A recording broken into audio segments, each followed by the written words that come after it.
ಕಲಬುರಗಿ ಜಿಲ್ಲೆಯ ಚಿಂಚೋಳಿ ತಾಲೂಕಿನ ಸುಲೇಪೇಟೆ ಗ್ರಾಮದಲ್ಲಿ 80ನೇ ಸ್ವಾತಂತ್ರ್ಯ ದಿನಾಚರಣೆ ನಿಮಿತ್ತವಾಗಿ ಗ್ರಾಮದ ಬಸವೇಶ್ವರ ವೃತ್ತದಲ್ಲಿ ಕರ್ನಾಟಕ ಪಬ್ಲಿಕ್ ಸ್ಕೂಲ್ ವಿದ್ಯಾರ್ಥಿಗಳಿಂದ ಜಾಥಾ ಮಾಡಲಾಗಿದ್ದು, ನಿರ್ಮಲ ಜ್ಞಾನ ಶಾಲಾ ವಿದ್ಯಾರ್ಥಿಗಳು ಕೋಲು ಹಾಕಿ ನೃತ್ಯ ಮಾಡಿದರು. ಪುಟಾಣಿ ಮಕ್ಕಳು ದೇಶದ ಸ್ವಾತಂತ್ರ್ಯ ಹೋರಾಟಗಾರರ ಉಡುಪಿನಿಂದ ಸಾರ್ವಜನಿಕರ ಗಮನ ಸೆಳೆದರು. ರೈತ ಸಂಪರ್ಕ ಕೇಂದ್ರದಲ್ಲಿ ಕೃಷಿ ಇಲಾಖೆ ಅಧಿಕಾರಿಗಳ ನೇತೃತ್ವದಲ್ಲಿ ಧ್ವಜಾರೋಹಣ ಮಾಡಲಾಯಿತು.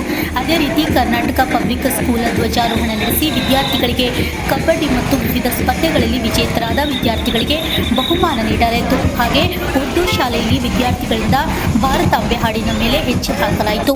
ತದನಂತರವಾಗಿ ಸರ್ಕಾರಿ ಕನ್ಯಾ ಪ್ರೌಢಶಾಲೆಯಲ್ಲಿ 80ನೇ ಸ್ವಾತಂತ್ರ್ಯ ದಿನಾಚರಣೆ ಬೆನ್ನಲೆಯಲ್ಲಿ ಚಿತ್ರಕಲಾ ಸ್ಪರ್ಧೆಯಲ್ಲಿ ವಿಜೇತರಾದ ವಿದ್ಯಾರ್ಥಿಗಳಿಗೆ ಬಹುಮಾನ ವಿತರಣೆ ಮಾಡಲಾಗಿದ್ದು, ಜಿಲ್ಲಾ ಸಮಿತಿ ಶಿವಶರಣಪ್ಪ ಮುಲ್ಲೆಗಾಂವ್ ಹಾಗೂ ನಾಗೇಂದ್ರಪ್ಪ ರಾಜ್ಯ ಉಪಾಧ್ಯಕ್ಷರು, ಭಾರತ ಜ್ಞಾನ ವಿಜ್ಞಾನ ಸಮಿತಿ ಚಿಂಚೋಳಿ ಘಟಕ ಅಧ್ಯಕ್ಷರಾಗಿ ಆಯ್ಕೆಯಾದ ರಾಚಯ್ಯ ಸ್ವಾಮಿ ಪ್ರಭು ಚಾಣ್ ಉಪಾಧ್ಯಕ್ಷರಾಗಿ ಹಾಗೂ ಗೌರವ ಸಲಹೆಗಾರರಾಗಿ ಶಿವಪ್ರಸಾದ್ ಪಿಜಿ ಅವರಿಗೆ ಆಯ್ಕೆ ಮಾಡಿದ್ದು, ಇದರ ಬೆನ್ನಲ್ಲೇ ಒಂದೇ ಶಾಲೆಯಲ್ಲಿ ಆಯ್ಕೆಯಾದ ಇವರಿಗೆ ಶಾಲೆಯಲ್ಲಿ ಸನ್ಮಾನಿಸಿ ಗೌರವಿಸಲಾಯಿತು.